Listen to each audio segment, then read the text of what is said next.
A bunch of crybaby journalists are angry because Donald Trump walked out of a press conference after getting some bickering from some journalists. And of course, CNN has to write about it because CNN is basically like Keeping Up with the Kardashians, but of news media. Their whole shtick is now doing performative, outraged, fake trash, where they argue with the president. And you can thank Jim Acosta for this for the most part, because he's really a pioneer in this space of bickering over nonsense the president to increase the amount of airtime they get and cause a scene, which results in CNN getting more press from other outlets. And then a bunch of people who hate Trump just turn it on and say, I really like watching these journalists argue for no reason. We learn nothing from these press events.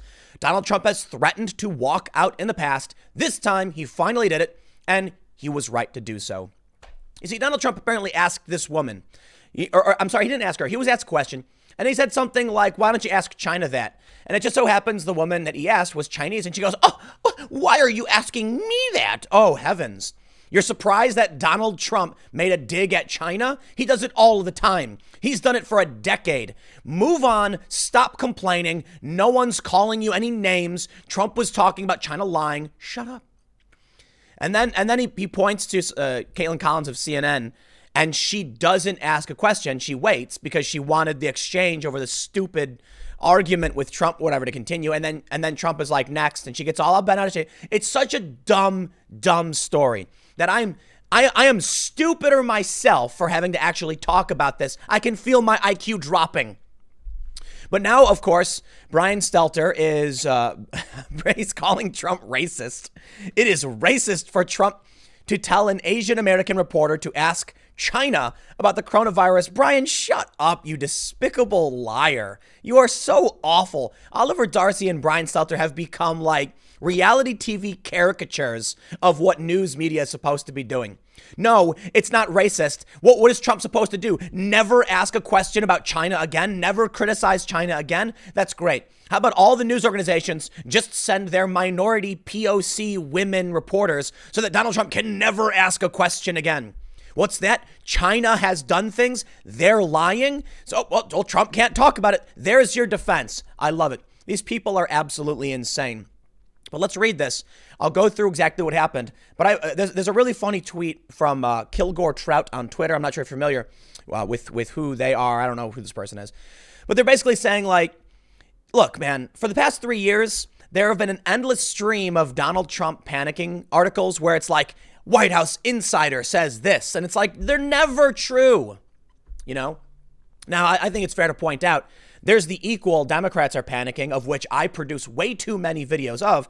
But typically when I do a video about this, it's because there's like poll data coming out and an on the record Democrat says we're getting nervous or something like that. But yeah, no, I get it. Look, I really doubt there are people in the Trump administration who are constantly in a state of disarray. But in my opinion, I think the Democrats tend to be. Maybe that's just my bias, and maybe that's their bias. But I kind of feel like, based on the data we've seen, the fundraising, Joe Biden, I don't know, man. I kind of just lean more towards they're in total disarray. I mean, the Wall Street Journal recently said Obama was nervous over the Michael Flynn stuff. But let's talk about the press. Let's rag on CNN for being trash. Now, of course, CNN will write about themselves because, you know, that's what it's all about.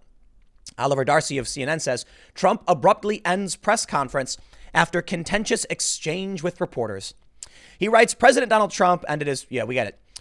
Weijia Zhang, a White House correspondent for CBS News, asked the president why he sees coronavirus testing as a global competition when more than 80,000 Americans have died. That's not a question. Does that get you any information? You're asking for Trump's opinion on something. They complain about Trump's presses all the time. They're not asking for information. They are just doing a reality TV. Like, you know what, man? Take Donald Trump, put him in a house, lock the door, put him in with 7 journalists, put it on TV, and we'll be done with this. And then we can just turn on the channel whenever we feel like getting some kind of emotional vindication. Because this in no way asks anybody anything. You know what a journalist is supposed to do? They're supposed to go, Mr. Trump, we've recently reached 80,000 dead. Projections estimate that on under current measures, it could reach 200,000. Do you have any concerns, or is there anything the American people should know about lifting restrictions? What information can we get? Can you clarify? Can you tell me about this? Is there any, are there any moves to try and reduce this? How are things going? Ask a question. Why do you view this as a global competition? First of all, does he? I don't know. You're making an assumption. Second of all, I don't care if he does. Now Trump steps in. He says, maybe that's a question you should ask China, Trump told Zhang, who was born in China and immigrated to the United States when she was 2 years old. Don't ask me, ask China that question. Okay, now let me just stop and tell you. Why would Donald Trump say that? Why would Trump drag China? Could it be because China has lied about everything? Even German intelligence now calling out China withholding information. And more importantly, China has been lying about their total infection rate and the total amount of people who have died. The point I think Trump is trying to make is that you're accusing him of making it a competition, but the U.S. is doing more tests than any other country, not per capita, but more tests than any other country. Thus, we have a higher number. So no, it's not a competition. Meanwhile, China is lying. You want to ask someone about a global competition, ask China. It's a perfectly good question. China, why are you lying? Why are you trying to make it seem like your numbers aren't that bad? But of course, in today's day and age of fake outrage bicker journalism, she literally pulls a harumph, I say. I kid you not. Trump attempted to move on by calling Caitlin Collins, a White House correspondent for CNN. But Zhang interjected with a follow-up question. Sir, why are you saying that to me specifically? Asked Zhang, who was visibly taken aback by Trump's demand. Oh, shut up. Get off your high horse. Just because you're Asian doesn't mean Trump was insulting you for being Asian. He rags on China all the time. If he said something like, I don't know, that politician in Michigan, I'm not going to get into that story.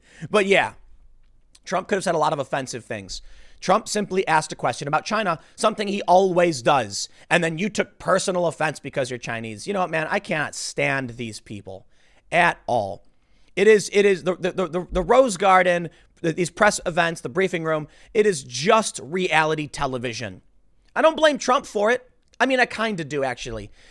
Trump has really been a character, to say the least. The problem is the journalists aren't supposed to do this. Donald Trump, as the president, as an individual, can say what he wants, can talk about the things he wants, can ask the questions he wants, and the journalists are supposed to be professionals. Now, I get it. The president is supposed to be a professional as well. But just because Donald Trump says things like this doesn't give the journalists the right to just break down the entire industry and say, you know what? Let's stop doing journalism. Yep, you gotta love it, man. I'm telling you, Trump replied, I'm not saying it specifically to anybody. I'm saying it to anybody that asks a nasty question. That's not a nasty question, Zhang said. Why does it matter? It is a nasty question. You know why? Why? Okay, let me ask you a question. And I want you to answer honestly. When did you stop beating your girlfriend? You see how these questions work. Loaded. Why are you treating this like a global competition, Trump? What's he supposed to say? I'm not. That's a loaded question. You're starting off with an assumption to try and bait Trump into making a statement where it's just completely unfair. Yeah, it's a nasty question. You should ask China because China's the one lying about their numbers. Trump then looked again to take a question from another reporter. Collins, who had let Zhang ask Trump her follow-up question, approached the microphone. I have two questions. No, it's okay, Trump replied. But you pointed to me, Collins said. I have two questions, Mr. President. You called on me. I did, Trump said, and you didn't respond, and now I'm calling on the young lady in the back. I just want to let my colleague finish, but can I ask you a question? Trump then ended the press conference. Don't argue with the president. What is with these people? I've been to press conferences. You ask your question. If they cut you off and stop and say no, you're done. You don't own the space. It's not your space. You're there to try and get information. You want to argue with the person, then do it somewhere else. This is not the time for that. Now, here's my favorite thing about this is I tweeted about it and everyone's like, Tim, Caitlin Collins and Weijia Zhang are speaking truth to power. No, they're not. Shut up. They're not speaking truth to power. Truth to power would be asking Donald Trump questions about, his policy ideas. Donald Trump, you said this and this happened. By all means, I think there are some truth to power questions that have been asked, but this is not that. Why do you view this as a competition? No, stop. You're making assumptions, okay? Speaking truth to power is also kind of like, it's a grandiose way of saying that you're going to argue with the president in a certain capacity. I understand there is legitimate speaking truth to power. Donald Trump had done something overtly illegal and you challenge him on it. Yeah, okay, I get it, man. Journalists can do this stuff. Journalists can ask you these hard questions. Not every single argument between a journalist and Trump is bickering nonsense. Donald Trump could like try and deflect, and a journalist could press and say, no, we want the answer to this question. That's something we should get. Let's say like, something happened where Trump spent a bunch of money and people wanted to know where it went. Or let's ask a question about the Air Force staying. I think it was the Air Force. There was like U.S. military staying at a Trump resort in Scotland or something like that. U.S. question. Recently, we heard that, an Air Force, whatever, the Air Force had stayed at your Scottish golf resort. Can you answer the American people why the U.S. military would be spending money at your family's business? Trump can answer. And if he gives you a bad answer, you can say, with all due respect, we're trying to understand why, blah, blah, blah. And then Trump will give you your answer. And that's it. If he's not going to give, what are you going to do? You're going to argue for like 5 minutes like Jim Acosta does? You see how it becomes performative nonsense, where they're not actually looking for an answer. They're not actually trying to get Trump on the record to say something. They're just trying to increase their airtime and feign outrage. Now, listen, there have been things I've criticized the president for. Missile strike in Syria. I bring it up all the time. Well, it hasn't been as bad in the past several years, so what can I say? But you could actually press Donald Trump on some questions. Donald Trump, you recently crossed into the DMZ with Kim Jong-un. Now, many people are concerned that you're giving them too much leeway and they'll take advantage of our country. How do you respond to critics who would say something to that effect? Trump answers, thank you, Mr. President. You move on. That's about it. If he gives a bad answer, then you can press and try for a follow-up. These are normal things. This is not normal. This is how awful everything has become. Now, let me give a nice little pass to Brian Stelter. Show me what you got, Brian. It's racist for Trump to tell Asian American reporter to ask China. No, it isn't. No, it isn't. Would it be racist for him to ask you why don't you go ask Germany about their numbers? Is that racist? I don't know. Brian Stelter's German. I'm just saying he's a white guy. So if you were like, no, dude, I'm sorry. You don't get to ignore all the hate crimes against Asian people and then all of a sudden feign outrage because Donald Trump said, ask China, when China's been lying forever. This is what I really can't stand about these people in media. You have a bunch of hate crimes against the Asian community. Does it get airtime? Is it national news? Nope. They don't care at all. But Donald Trump can rag on China and a reporter can pretend to be angry and all of a sudden it's national news. CNN's Brian Stelter chided President Trump for a racist response he gave a Chinese-American reporter during a White House press conference. CBS reporter Weijia Zhang asked Trump in the Rose Garden on Monday why he cares if the United States has the largest testing capacity in the world. Well, that's not really what she said. Why is it a global competition for you if every day Americans are still losing their lives, blah, blah, blah. We know this part. Stelter reacted to the moment during a CNN segment following the briefing, saying the president espoused racist sentiments. You know what? I'm going to stop right there. Brian Stelter is a racist. You know why? Speaking as somebody of actual Southeast Asian descent, I am offended that you would imply people like me couldn't be asked serious questions about geopolitics and the international stage without it being some kind of offensive dig at me. I don't need you, Brian Stelter, a white man, to speak up on my behalf. Now, I'm not going to speak for Weijia Zhang either. I mean, she was born in China. I'm only partly Southeast Asian. But if Donald Trump were to ask me a question about my ancestral heritage, am I supposed to be protected by these people who feign outrage on my behalf? No. Brian Stelter, you have no right to speak on behalf of people for which you do not represent. How about we play that game? Now, look, let's be honest. Everybody's allowed their opinion. I think it's silly. But I also think it's silly that Brian Stelter thinks he has a right to assert Donald Trump as being racist. This is the big problem I have with these social justice type people. Look, I get it. Weijia Zhang was acting all, hoity-toity like, oh, are you asking me because I'm Chinese? Shut up, dude. It's just so stupid. Could I never ask a question about, my parents' history or my family? I get it. I'm a bit ethnically ambiguous to most people, so perhaps it's a bit different, sure. I think what we saw in that exchange with Weijia Zhang is something that has racial overtones. It is racist to look at an Asian American White House correspondent and say, ask China. Shut up, dude. Just stop. This is happening in a vacuum. This isn't happening in a vacuum. This is part of a pattern of behavior from the president that goes back many years. The network's chief media correspondent said before accusing Trump of having a particular prejudice for minority reporters. I don't know. I got invited to the White House. Was that because of or in spite of my race? And I'll tell you what, man, when I got invited to the White House, sure was a whole lot of white people. Did I tweet about it? Did I post about it? Did I complain about it? Didn't even occur to me, to be honest. Yeah, but, Brian Stelter, he found an in. He doesn't really care, right? It's just an opportunity for him to complain about the president because he's basically doing reality television. Look, Donald Trump is a reality television president, and perhaps he started this. But that's no excuse for the news industry to give up their professionalism and say, well, you know what? Since Trump's doing it, we might as well jump into the muck and the mire. But again, Donald Trump being the president, I do believe there is a certain level of, decorum and professionalism that I would prefer to see from the president. But he's one guy. He's one guy who acts a certain way. He got elected. That's the way he is. That's no excuse for the entirety of the news industry and major corporations like CNN to just flush their ethics down the toilet. Not like they had very many to begin with, to be honest. He doesn't have the benefit of the doubt that someone might have if for the first time ever in their life they made a comment like that to a reporter, Stelter added. I'm gonna look at this. Look at this, Brian Stelter. You two white dudes on TV talking on behalf of Asian America. How dare you, Brian Stelter? How dare you, you bigot? You should step back and allow someone else to speak up. I'm being somewhat facetious, but I do find it kind of hilarious that he would even try and bring this up. I can't stand it, man. I grew up with this stuff, and I see it with all these lefty activists. The being offended on your behalf. Nah, just stop, bro. I don't care. They go on to say that the novel coronavirus is believed to have originated in Wuhan, China, late last year. We don't need this context. I think we all know this stuff by now.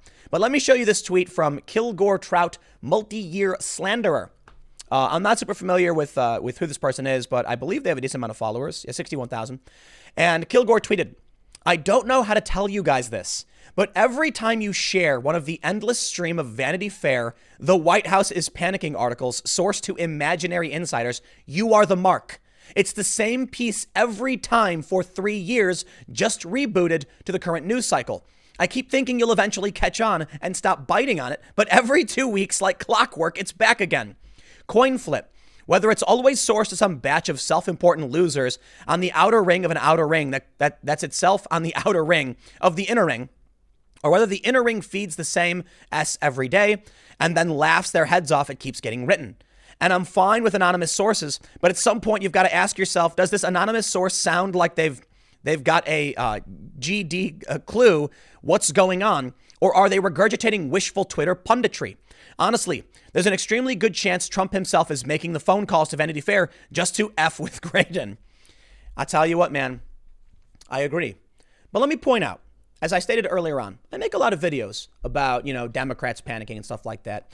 And I think it's fair to say it's difficult to contextualize because some people might read it as literally every single Democrat is running around with their pants on fire or something, when it typically means that there's a handful of select campaigners and consultants.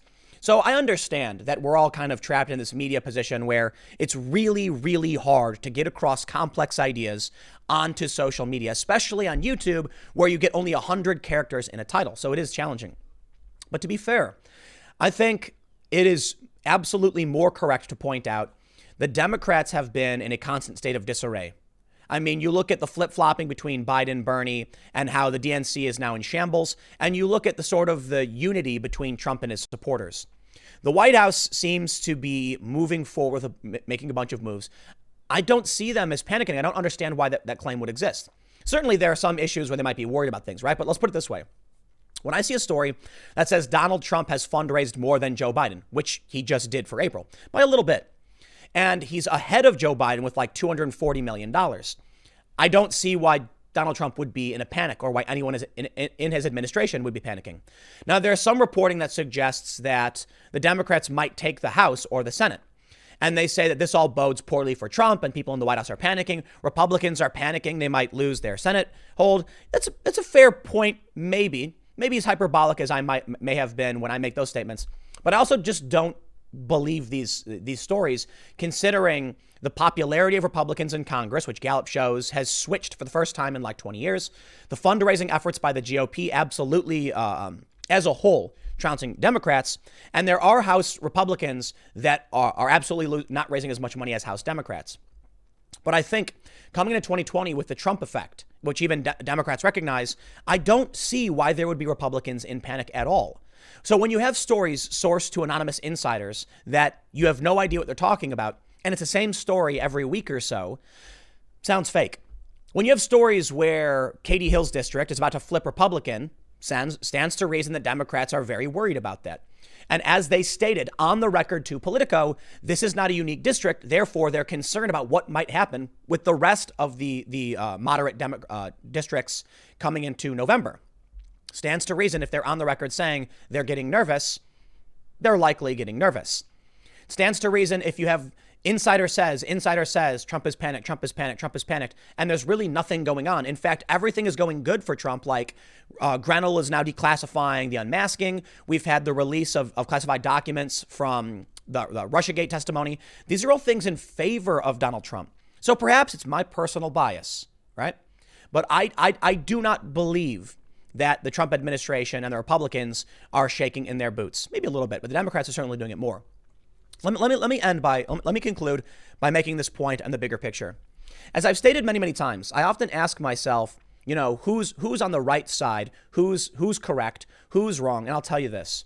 When you look at what's going on with the Republicans, when you look at what's going on with Devin Nunes releasing the FISA memo back in 2018, the Republicans tend to be correct on these issues. They just do.